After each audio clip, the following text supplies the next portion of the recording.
하나님 말씀 신약성경 170쪽입니다. 요한복음 신약 4장 170쪽입니다. 요한복음 신약 4장 170쪽 한 절 우리 다 같이 읽습니다. 너희는 마음에 근심하지 말라. 하나님을 마음에 근심하지 말라.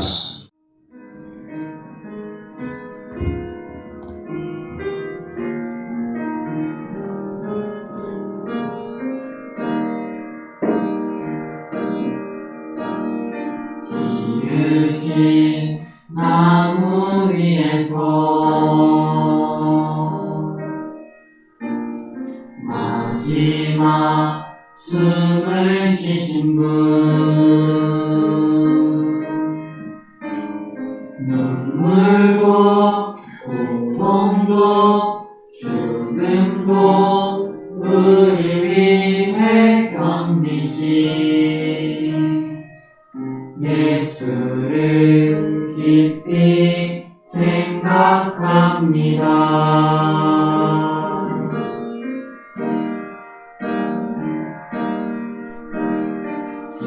지으신 나무 위에서 마지막 숨을 쉬신 분, 눈물도 고통도 죽음도 우리를 위해 견디신 예수를 깊이 생각합니다.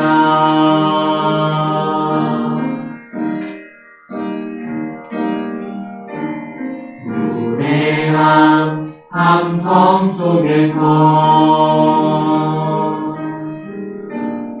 홀로 고요하신 분,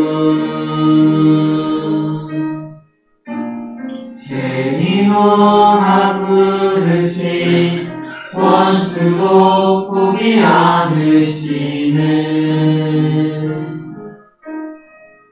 예수를 깊이 생각합니다.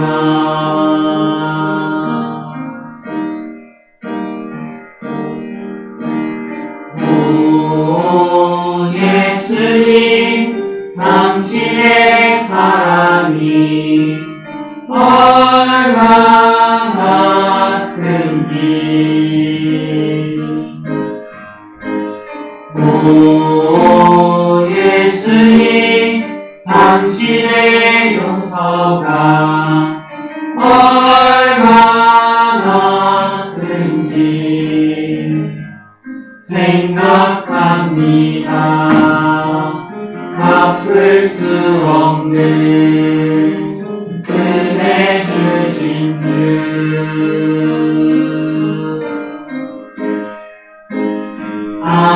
아름답다 당신의 사랑 노래합니다.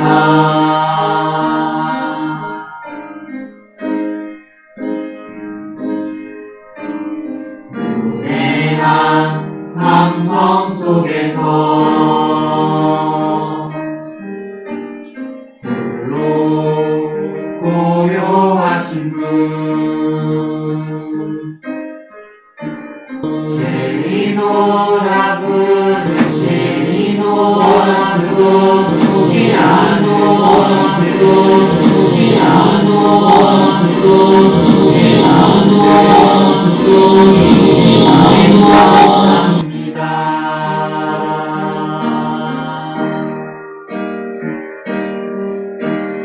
오 예수님, 당신의 사랑이 얼마나 큰지, 오 예수님, 당신의 용서가 얼마나 큰지,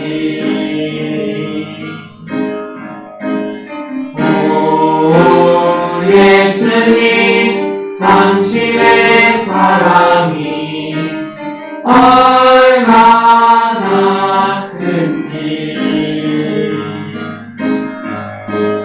오 오 예수님 당신의 용서가 얼마나 큰지 생각합니다. 갚을 수 없는 은혜 주신 주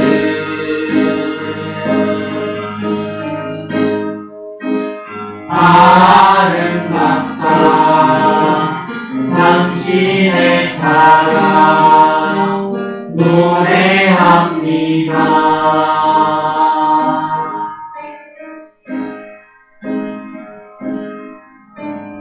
노래한 함성 속에서 홀로 고요하신 분 죄인으로 부르신 원수도 포기 않으시는 예수를 깊이 생각합니다.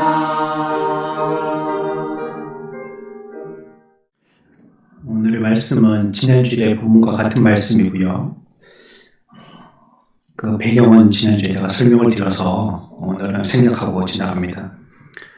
주님은 실망하고 슬퍼하고 두려워하는 제자들에게 그 효력에 대해서 검증이 된 방법으로 제자들을 위로하시고 또 오늘날 제자들인 저와 여러분들을 위로하십니다. 너희는 마음에 근심하지 말라라고 말씀하셨습니다. 어떻게 근심하지 않을 수 있는지 너희는 근심하지 말라 말씀하시고 어떻게 우리가 근심하지 않을 수 있냐면 바로 뒤에 말씀하시기를 하나님을 믿으니 또 나를 믿으라 이렇게 말씀하십니다. 질문과 대답을 동시에 하고 계시죠. 근심하지 말라. 대답은 하나님을 믿으니 나를 믿으라. 그게 대답이다 라고 말씀하시는 겁니다. 우리는 여기서 항상 출발을 해야 합니다.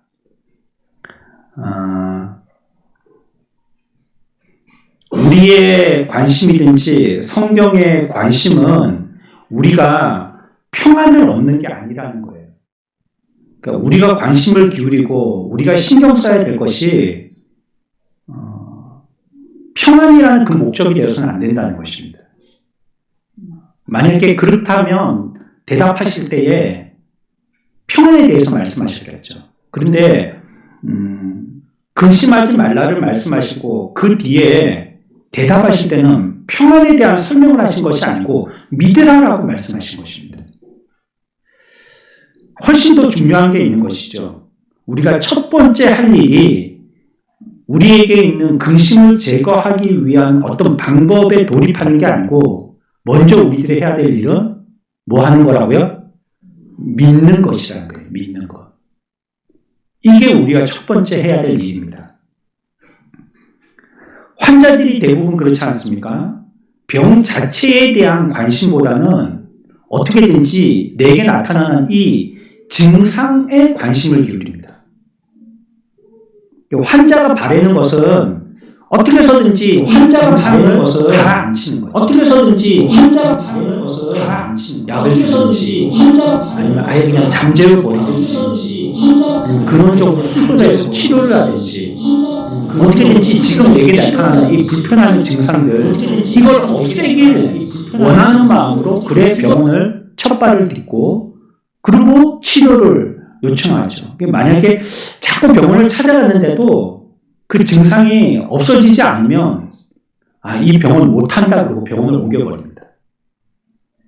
이건 철저히 환자의 입장에서 얘기하는 겁니다.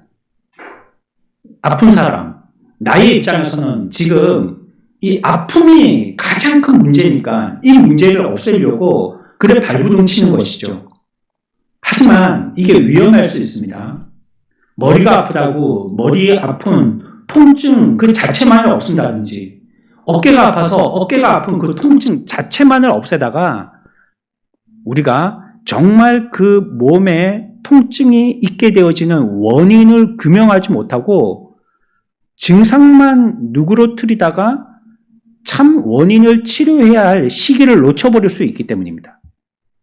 그러니까 배 아프니까 계속 복통약만 먹고 머리 아프니까 계속 두통약만 먹었는데 사실 그게 그 통증을 잠재우는 것으로 해결되는 게 아닌 아주 중병일 수 있는 것입니다. 그래서 환자는 이와 같은 통증에 관심을 기울이지만 사실은 우리가 목표로 삼아야 될 것은 통증 자체보다도 우리 몸 전반적인 건강에 관심을 기울여야 되는 거예요. 이런 태도로 교회에 오는 사람들이 많습니다. 환자의 입장에서 통증을 없애려고 교회에 오는 겁니다. 자기 아픈 것, 힘든 것, 슬픈 것, 괴로운 것, 불편한 것, 절망적인 것, 이런 문제들을 그 자체의 증상을 없애려고 교회에 오는 사람들이 있어요. 하지만 성경의 말씀은요, 우리 마음의 행복이라든지 또 기쁨이라든지 평안이라든지 이런 것들은 우리가 근원적으로 기대하고 집중해야 될 최종적인 목표는 아니라고 얘기하는 거예요. 이런 것들은 사실 표현하자면 부산물입니다. 그냥 이유에 있는 거예요. 그러니까 결과물이에요. 주님은 산상설교에서도요, 마태복음 5장 6절 말씀입니다. 우리 같이 한번 찾아볼까요? 마태복음 5장 6절 말씀 같이 읽어봅시다. 시작.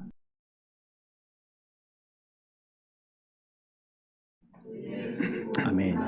뭐라고 말씀하시냐면요, 행복과 기쁨과 평안에 줄이고 목마른 자가 복이 있다고 얘기하신 게 아니에요. 이게 복이라는 것은 뭘 얘기할까요?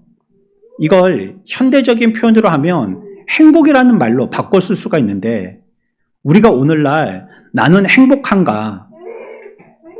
행복이라는 어떤 목적을 두고 우리가 삶을 살고 행복을 회복하기 위해서 애를 쓰고 있다면 그것이 무엇인가를 얘기하는데, 그것이 복이 있나니 이렇게 표현하고 있는데, 그것이 기쁨과 평안을 줄이고 목마른 자가 행복하다라고 얘기한 게 아니에요.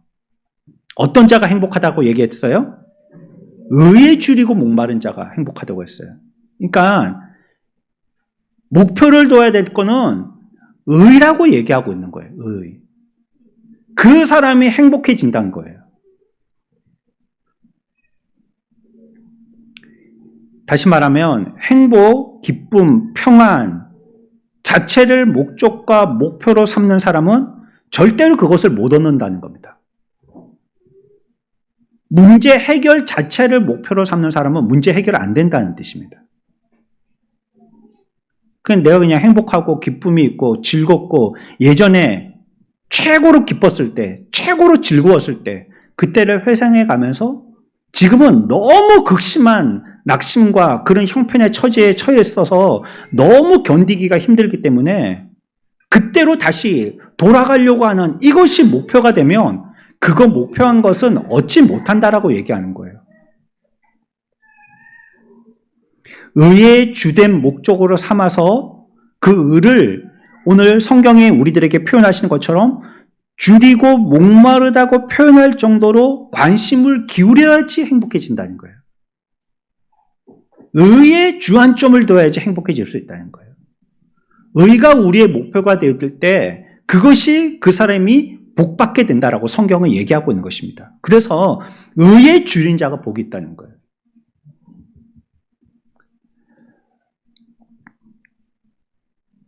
복은 여러분 그냥 뒤따라오는 겁니다.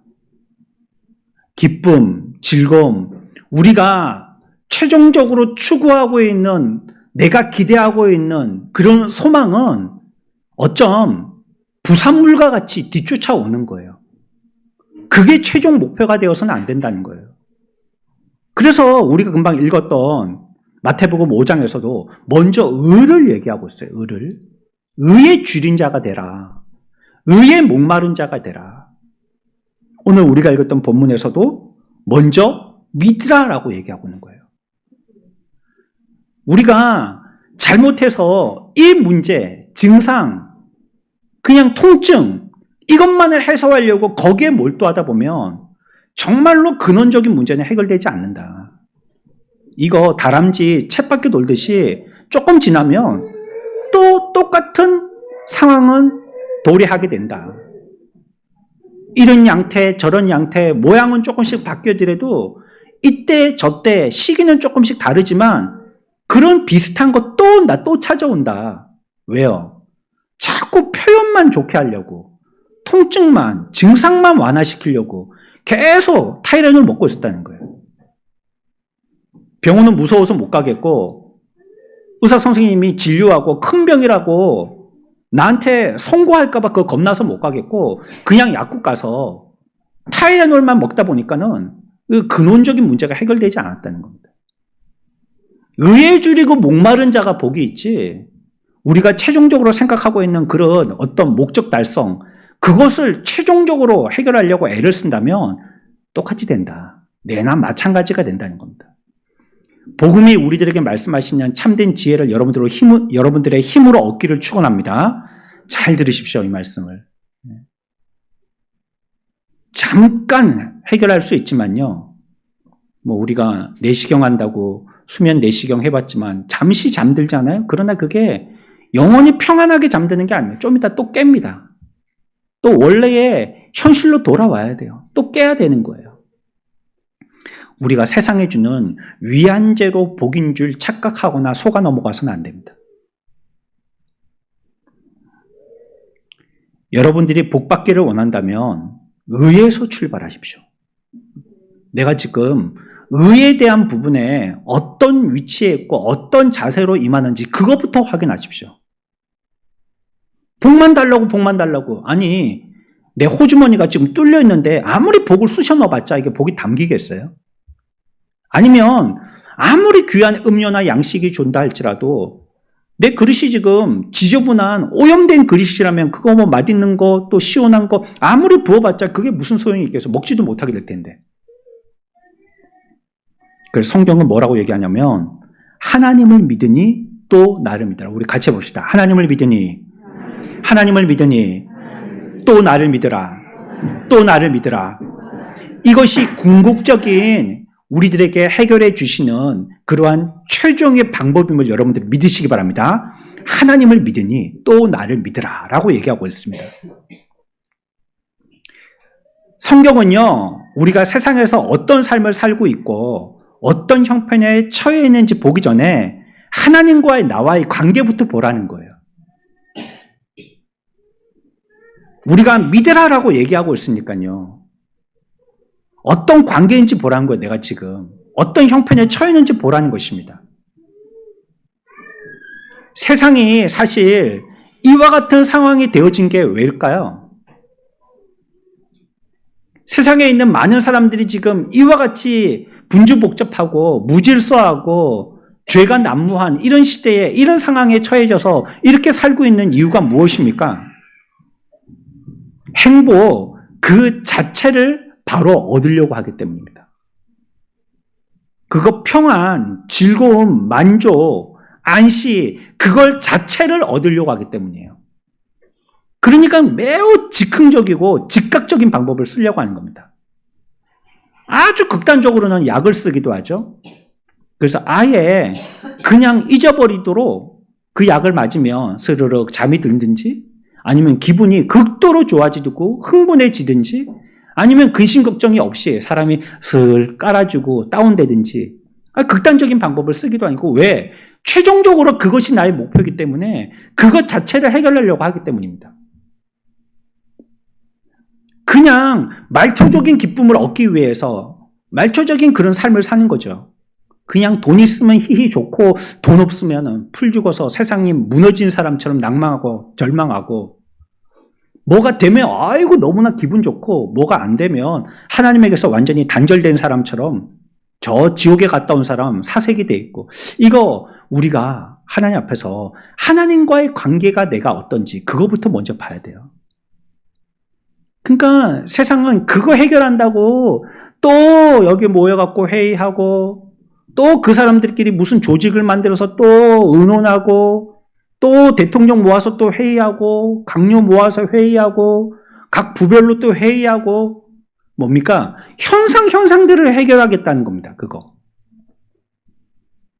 법도 국회의원들이 모여갖고 이것 만들고 저것 만들고 다 해결하는 방법들의 법들을 만들어 보자는 게, 그 법도 완벽하지 못해. 또 시대가 바뀌면 또 다른 법을 끝없이 만들어야 되죠. 안 그렇다면 다음 회기 때 국회의원이 필요하겠습니까?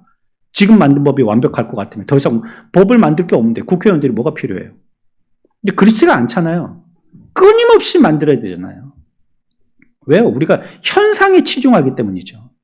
증상과 통증 자체에 너무 큰 관심을 기울이기 때문이에요. 그 성경 우리에게 얘기하잖아요. 뭐라고 얘기합니까? 하나님을 믿으니 또 나를 믿으라. 이게 해결이고요. 여기서부터 출발해야 됩니다. 여기서부터 해결하지 못하면 절대 완전한 마태복음 5장에서 얘기했던 또 지금 우리에게 얘기하고는 근심하지 말라는 이 문제는 해결되지 않습니다.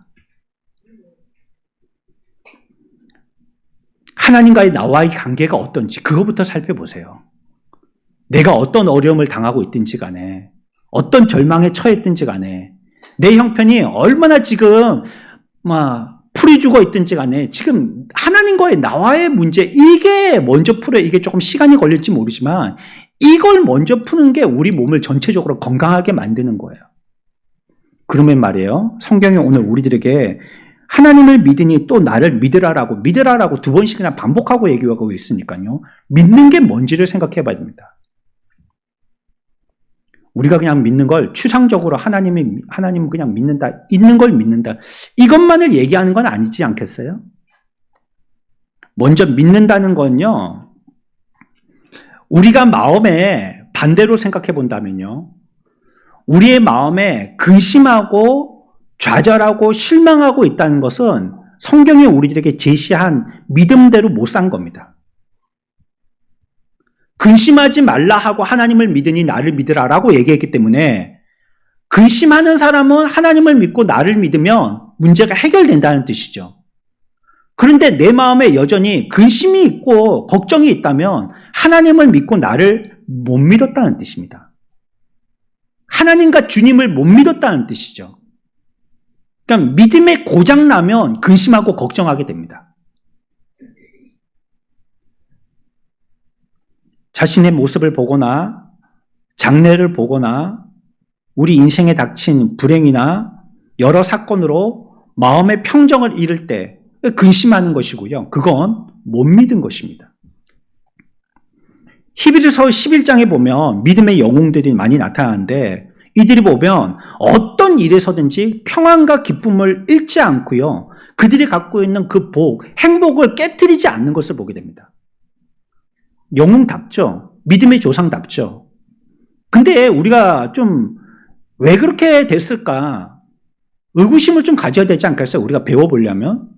그분들은 어째 그런 상황에서도 기쁨이나 즐거움을 잃지 않고 늘 행복했을까? 여기에 대한 해답을 히브리서에서 우리들에게 말씀하고 있어요. 히브리 11장 6절입니다. 우리 다 찾아봅시다. 히브리서 11장 6절입니다. 같이 읽습니다. 시작.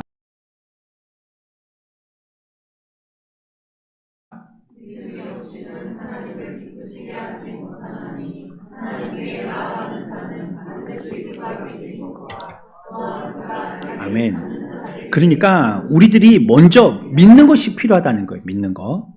우리의 삶에서 반드시 그가 계시는 것을 믿는 것, 그것이 그들을 그와 같은 공황과 같은 역경의 상황에서도 다시 딛고 행복을, 기쁨을 잃지 않고 지닐 수 있도록 만들었다는 것이에요. 뭐가요? 믿은 것. 그가 믿은 것. 반드시 그가 계신 것을 믿으라라고 얘기하고 있습니다. 그래서 우리가 믿는다라고 할 때 무엇을 믿으라고 하는 것이냐? 첫 번째 생각할 것은요, 하나님의 실존을 믿어야 됩니다. 먼저 그가 계신 것을 믿어야 돼요. 어떻게 믿는 거는 이제 뒤에 가서 설명을 드릴 건데, 먼저는 하나님이 안 계시다면 우리가 뭘 믿겠어요? 근데 우리가 믿는다고 할 때는 반드시 먼저 거론해야 될 게 믿음의 대상입니다. 내가 그냥 이를 악물고 인내하면서 끝까지 믿겠습니다 하는 나의 의지, 그게 첫 번째로 드러낼 믿음이라고 얘기할 수 없다는 거예요. 그런 부분은 없지 않으나 먼저 무엇을 믿는 줄 알아야죠. 믿는다 했는데 나중에 보니까 우상을 믿어요. 그러면 그건 헛되게 노력한 거죠. 믿는 게 아니죠, 그건. 예? 큰 바위를 믿는다고 그러고, 큰 당산나무를 믿는다고 그러고, 어디 성황당 가고 그 신을 믿는다고 그러고, 그러면 그건 잘못된 거죠. 그러니까 성경에서 믿으라고 얘기할 때 우리에게 첫 번째는요, 그분의 뭘 믿어요? 실존, 존재를 믿어요. 진짜 계신다는 걸 믿어야 된다는 거예요. 여러분들 믿으십니까? 하나님의 살아 역사하심을 믿으십니까? 이게 ABC입니다. 첫 번째 기초입니다, 이게. 여기서부터 출발해야 된다는 거예요. 이사야 57장 21절입니다. 같이 읽읍시다.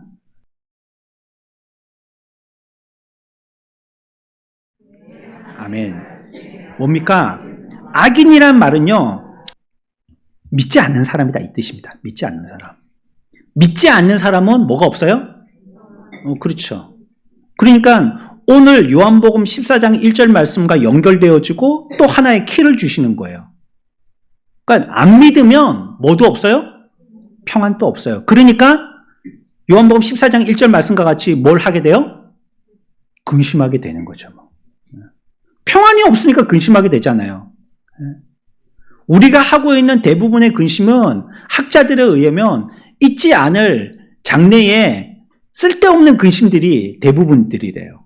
대부분. 그냥 그럴까 하고 걱정하는 거래요.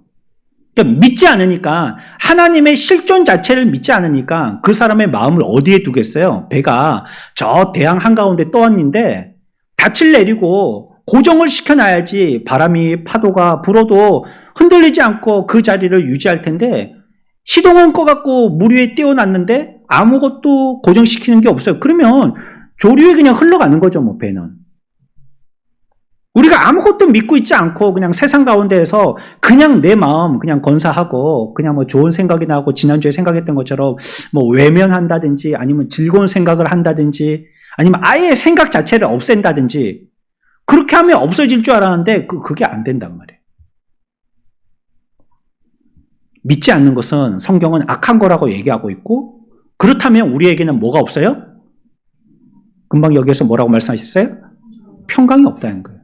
믿지 않으면 평강은 없다. 성경은 얘기합니다. 하나님이 계심을 믿는다는 것은요, 그가 영원부터 영원까지 계신다는 걸 믿는 것입니다.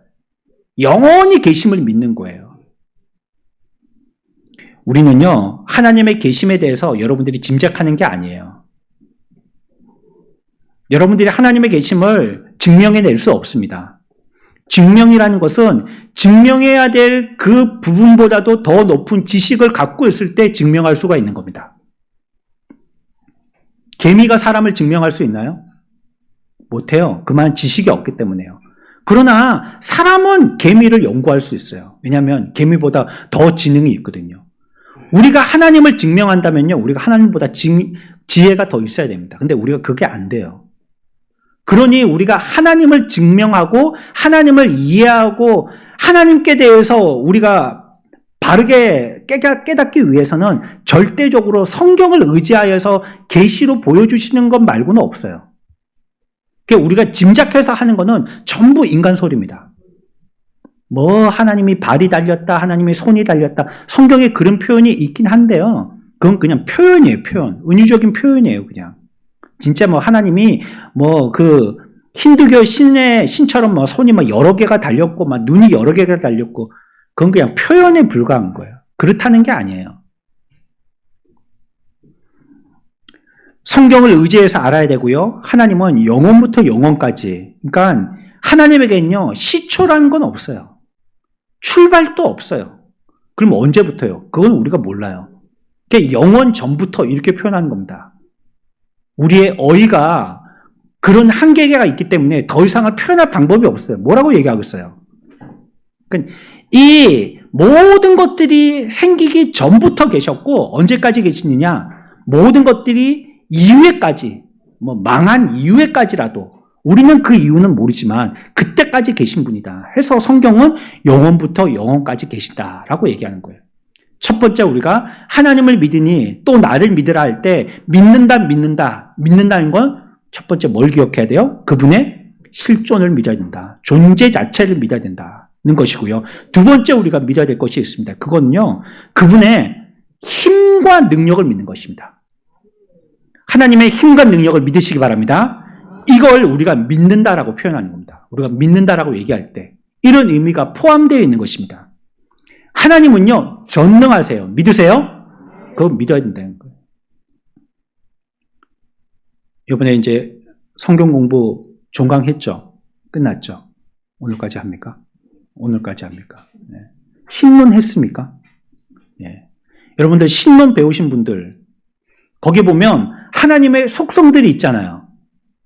하나님만, 신만 갖고 계신 속성이 있고, 하나님도 갖고 있고, 우리도 대충 갖고 있는 그런 비슷한 속성, 이런 게 있어요. 하나님만 갖고 있는 속성을 뭐라고 부른다고 그랬어요? 무슨 속성이라고 불러요? 성경 공부하신 분들. 네. 안 하신 분들은 모르죠. 뭐 당연히. 뭔 말하는 거야 모르시겠고, 하신 분들은 얘기해 보세요. 네. 네. 하나님만 갖고 계셔. 그래갖고 우리하고는 공유가 안 돼. 우리는 안 갖고 있어요. 그래서 그걸 비공유적인 속성이다 이렇게 얘기해요. 그리고 또 하나님도 갖고 계시지만 우리도 갖고 있어요. 그걸 무슨 속성이라고 그래요? 빗자만 빼면 돼요. 예. 모르니까 대답을 못 하겠죠. 성경 공부해야 됩니다. 그러니까. 예. 아는 건 입으로 얘기할 수 있을 때 아는 겁니다. 대답 못 하신 분들은 모르는 겁니다. 사실은. 그러니까 우리가 하나님의 속성을 알아야 돼요. 하나님은 어떤 분이세요? 자존하시고 불변하시고 무한하시고 단일하시고 지식과 지혜의 하나님이시고 선하시고 사랑의 하나님이시고 거룩하시고 공의로우시고 신실하시고 주권주 하나님이시죠. 이런 하나님이라는 걸 알아야 돼요. 그래야지 하나님을 오해 안 해요. 하나님이 못하는 것도 있겠구나. 하나님이 모르시는 것도 있겠구나. 하나님이 깨닫지 못하시는 것도 있겠구나. 아이고 하나님은 변덕스럽겠구나. 이렇게 하나님을 오해하다 보면 우리가 당한 현실을 하나님의 그런 시각 가지고 해석을 하다 보니까 전혀 다르게 해석을 하게 된단 말이에요. 하나님은 죄와 무관하시고요. 절대적이시고 완전하시고 거룩하다라고 말씀하고 있어요. 요한 1서 1장 5절입니다. 함께 읽어봅시다.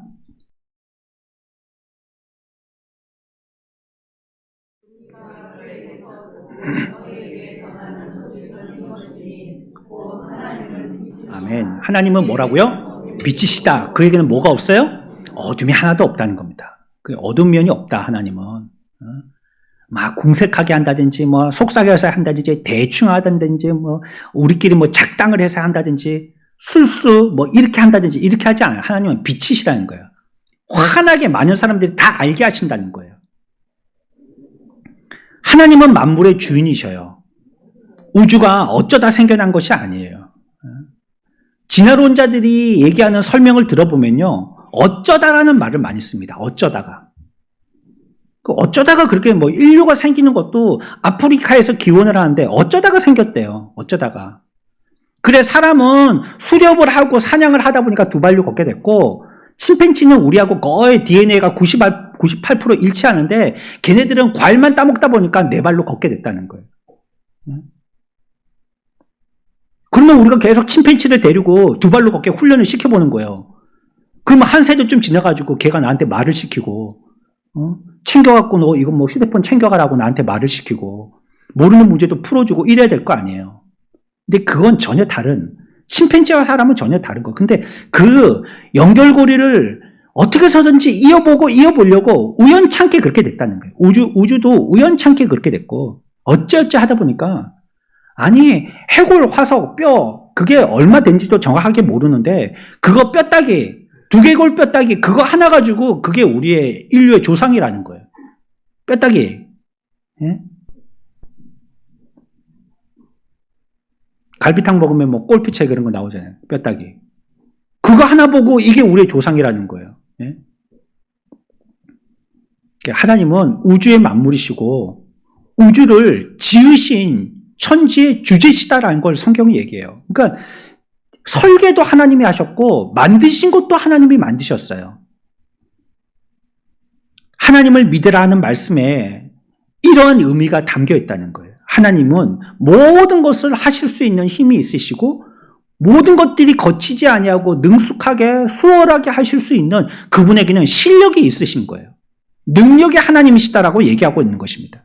그러니까 모든 만물들을 하나님이 다 그 손으로 통제하신다, 다스리신다는 얘기입니다. 그의 손을 벗어나는 것은 전혀 없다는 거예요. 평안이 하나님을 믿는 데 있게 되어집니다. 우리가 믿게 되어질 때에 하나님이 능력의 하나님이시니까, 하나님이 힘의 하나님이시니까 그 일도 통제하시고 다루실 수 있으신 거예요. 어떤 일도 그렇기 때문에 하나님의 손을 벗어나서는 일어나는 일이 없다는 것을 믿어야 돼요. 내가 지금 불편하고 힘들게 당하고 있는 이 일도 사실은 하나님의 손에 있다는 걸 믿어야 된다는 거예요. 비록 피부에 와닿기는 통증이 있지만 그러나 이 일조차도 지금 하나님이 어떤 일을 일으키시고 계신 거예요. 하나님을 떠나서는 어떤 것도 시작되지 않는다는 거예요. 하나님이 손 놓은 어떤 일도 없다는 겁니다. 하나님이 모르시는 어떤 일도 없다는 거예요. 특히 예수 믿는 우리들에게, 하나님의 자녀들에게는 모든 것들을 하나님이 아시고 우리 주변에 있는 일도 모든 것을 알고 일으키신 일이라는 거예요. 그 하나님은 힘의 하나님이시고 능력의 하나님이십니다. 여러분, 아브라함이 이삭을 제물로 바칠 때 진퇴양난에 빠졌죠. 이거 어떻게 해야 될지, 자기 아들을 바쳐야 될지, 안 바치려니까 하나님 앞에 불법이 되는 것이고, 바치려니까 자기 아들 죽여야 되는 것이고. 그러나 아브라함은 뭐라고 생각한 줄 아세요? 하나님이 내게 내신 그 문제에 대해서 하나님은 힘과 능력이 있는 분이시기 때문에 이 진퇴양난에 빠진 이 문제도 해결하실 수 있다라고 믿은 거예요. 그래서요, 히브리서 11장 9절에 아브라함의 쏙내를 성경은 얘기하고 있는데요. 이렇게 말씀하십니다. 같이 봅시다. 시작.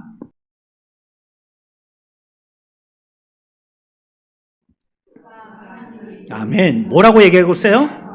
죽은 자 가운데서 어떻게 할 줄 믿었다고요? 하나님이 능력이 있구나. 하나님이 인간들 생각하고는 다르구나. 힘이 있는 하나님이구나.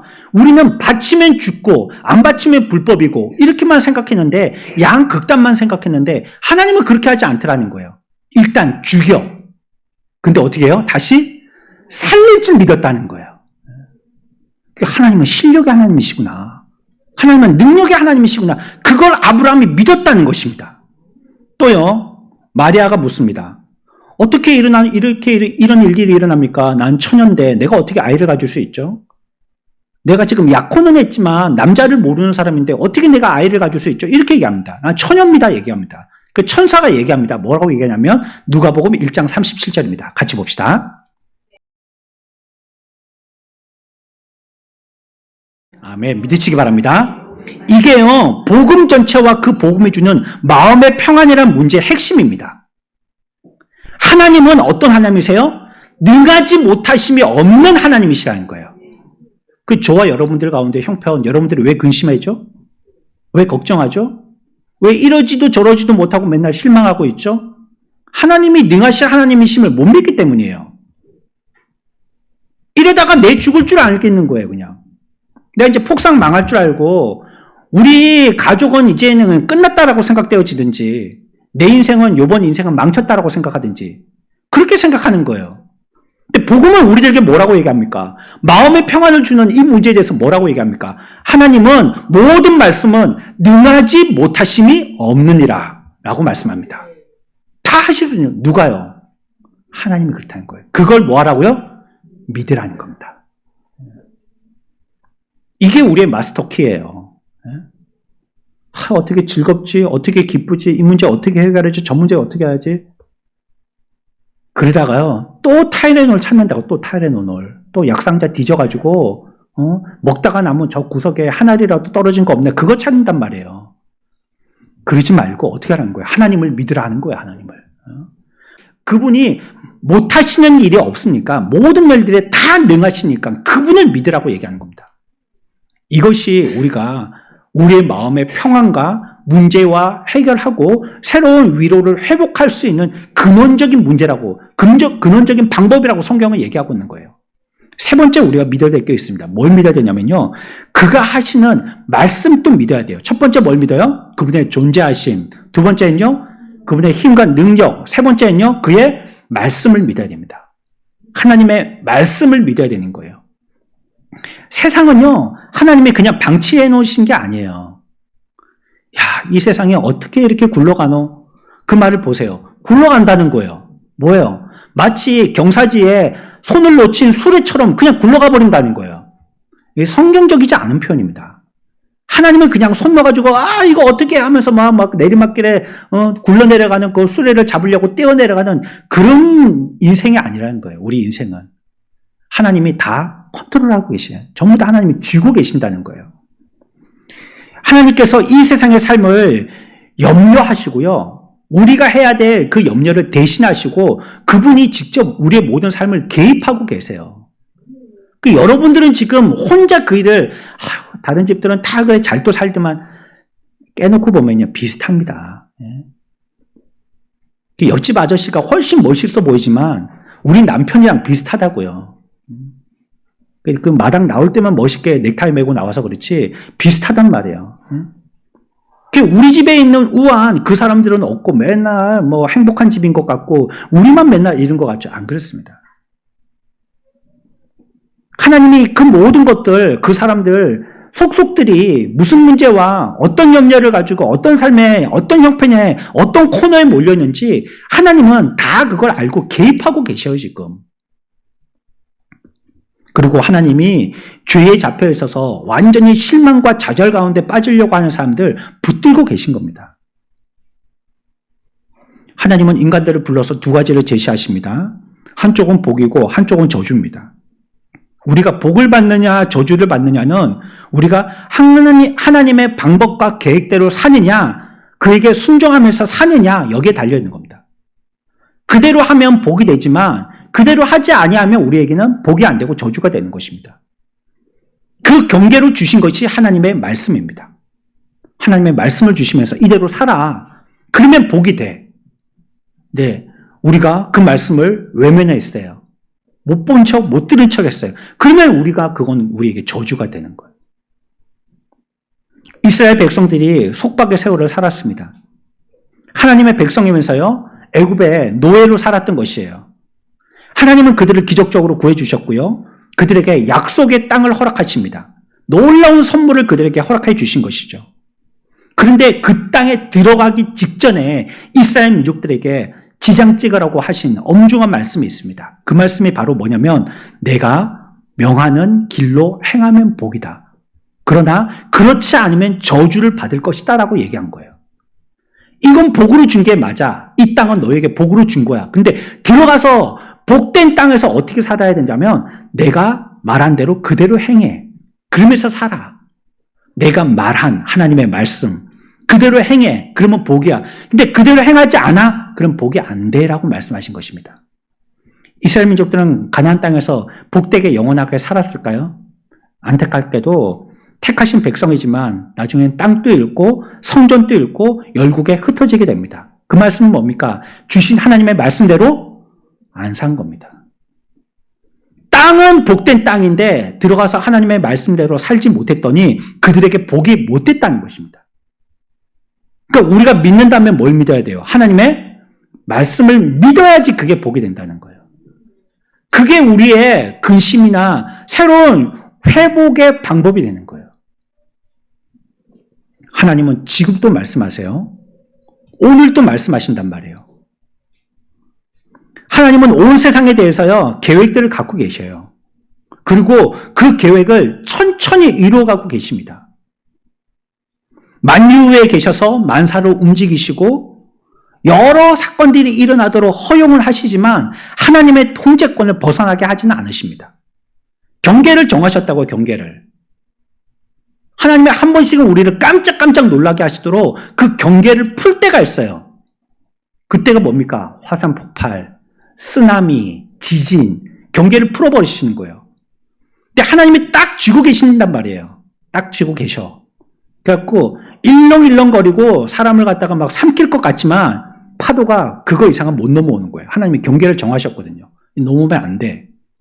물이 폭포 수와 같이 쏟아진다 그러잖아요. 그런데 하나님이 경계를 정하셔서 하늘에 있는 물은 하늘에 있어. 내려오지 말고. 바다에 있는 물은 바다에 있어. 그렇게 경계를 정하신 것입니다. 모든 것들이요, 하나님의 통치권 아래에 있는 것입니다. 하나님이 다루고 계신 것입니다. 구약 성경에서도 정해진 때까지는 상황이 계속되도록 허용하세요. 근데 그때가 언제 이루어질지는 모르는 것입니다. 그래서 우리가 깨어 기도해야 된다는 것이에요. 네? 여러분들이 몇 번 기도하고 나면 아유 하나님이 기도를 안 들어주시는갑다 하고 포기하시는데 그건 여러분들이 하나님의 때를 여러분들이 스스로 그냥 판단한 거 아니에요. 하나님은 언제 그걸 주실지 말씀도 안 했는데 내가 100일 기도하고 내가 뭐 40일 기도하고 하나님 40일 기도 내가 딱 할 거예요. 딱 금식 기도 할 거예요. 이거 하나님 협박하는 것도 아니고 내 이거 뭐 해결 안 해주면 이거 40일 딱 굶어 죽어버릴 거예요. 죽든지 말든지 그거 뭐 하나님이 하라 했나. 네? 지가 한다고 해놓고 내가 100일 동안 막 기도할 거예요. 막 응? 밤새 기도할 거예요. 뭐 어떤 데는 뭐 1000번째 그 성경에서 얘기하는 1000번째가 그걸 얘기하는 게 아니거든요. 그러니까 1000번 횟수로 1000번을 헌금하면 하나님이 뭘 응답해 주실 거라고. 이 좀 아리꼬리한 그 이게 왜 성경도 아니고 비성경도 아니고 이런 게 사이비인 거거든요. 이런 거 얘기하면서 내가 1000번째를 드릴 테니까 해결해 달라고. 언제 그래 했어요 하나님이. 예? 내가 뭐 이것까지 다 바치면 하나님이 해결해 주실 것 같이 그렇게 하나님하고 딜을 본단 말이에요. 나도 한 카드 내놔올 테니까 하나님도 카드 갖고 계시니까 한 장 내놓으시라고.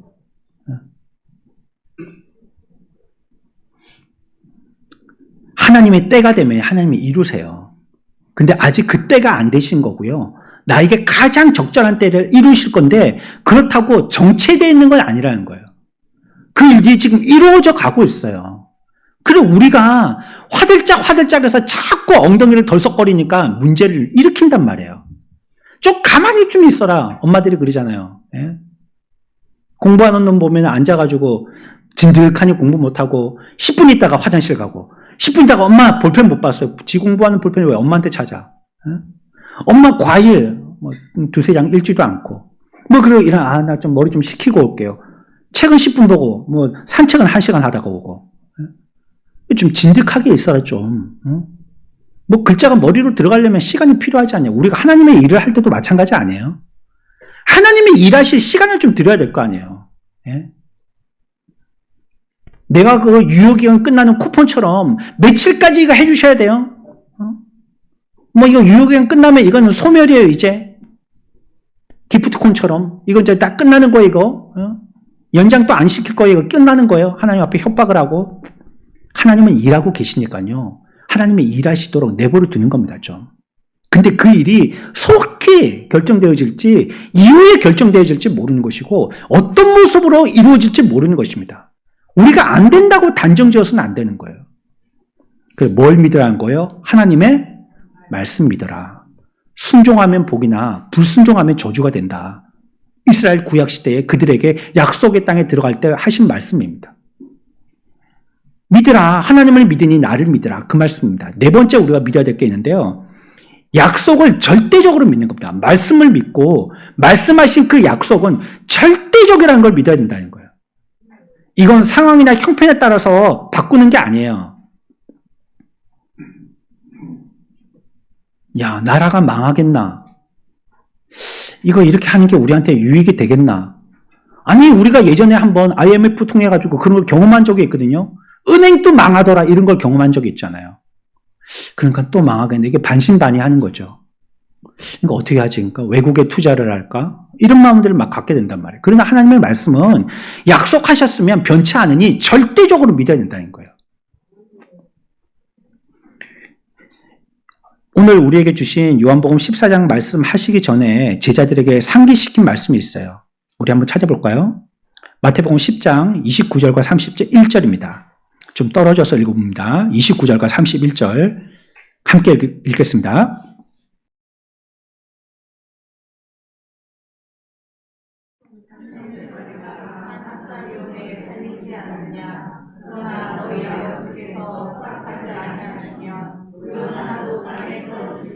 아멘.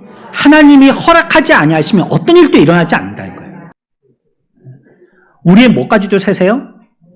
여러분들 머리카락 몇 가닥인지 아십니까? 빡빡머리 말고요.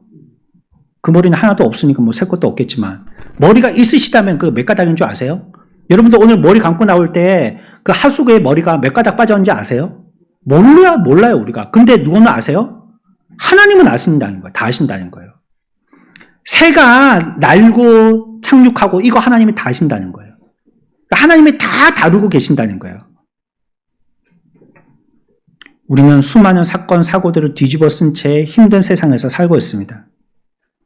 지금 우리에게 있는 이 근심이 우리를 사로잡고 있다면 그 해독제가 되는 게 있습니다. 뭐냐면 오늘 말씀과 같이 내 머리털까지 다 세실 정도로 나를 사랑하시는 하나님을 믿는 것입니다.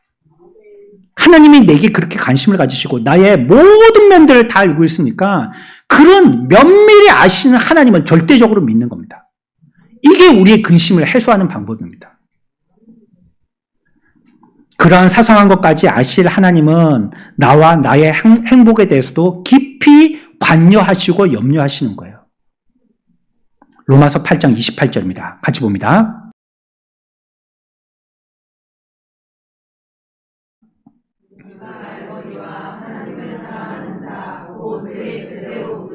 아멘. 뭐라고 얘기하고 계세요? 모든 것이 합력하게 되면요. 뭐 하게 된다고요? 선을 이룬다고요. 모든 믿는 자에게 주신 약속이에요. 그러니까 우리가 하나님을 진심으로 믿는다면 무슨 일이 일어나든지 그것을 통하여서 선을 이룬다. 이 말이 무슨 말일까요? 선을 이룬다. 하나님하고 더 가까이 된다 이 뜻입니다. 그 일을 통하여서 하나님과 더 가까이 된다는 거예요. 하나님을 믿는 사람이 하나님을 절대적으로 의지한다면 여러분들에게 있는 모든 일들로 통하여서도 하나님과 더 가까이 가게 된다. 이걸 얘기하고 있습니다. 그것이 선한 것이라고 얘기하고 있어요. 하나님과 더 가까워지는 것. 어떤 일들이 있더라도 그거 하나님과 가까워질 수 있다.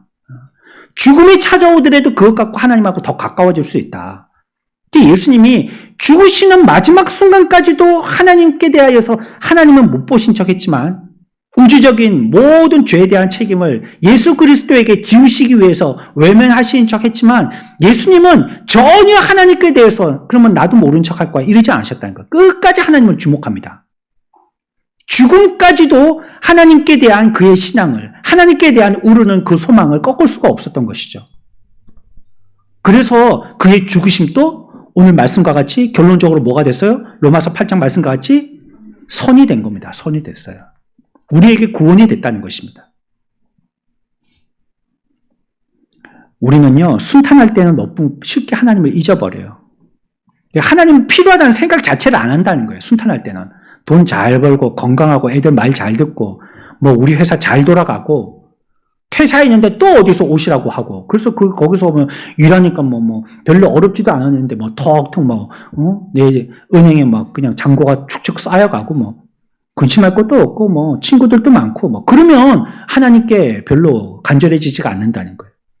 그러다가 무엇인가 어긋날 때야 하나님께 옵니다. 그러니 어긋날 때 하나님께 오니까 하나님과 가까워지고 그게 로마서 8장의 말씀과 같이 협력하여 뭐가 된다고요? 선이 된다는 거예요. 그래서 그런 것조차도 하나님이 선으로 이루신다는 거예요. 시편 119편 67절입니다. 같이 읽읍시다. 너희가 어떻게 행했어요? 뭐와 당하기 전에는요? 고난 당하기 전에는 우리 잘난 맛을 막 죄짓고 살았다는 거예요. 그 다음 뭐예요? 이제는 주의 말씀을 지킨다는 거예요. 71절입니다. 시작.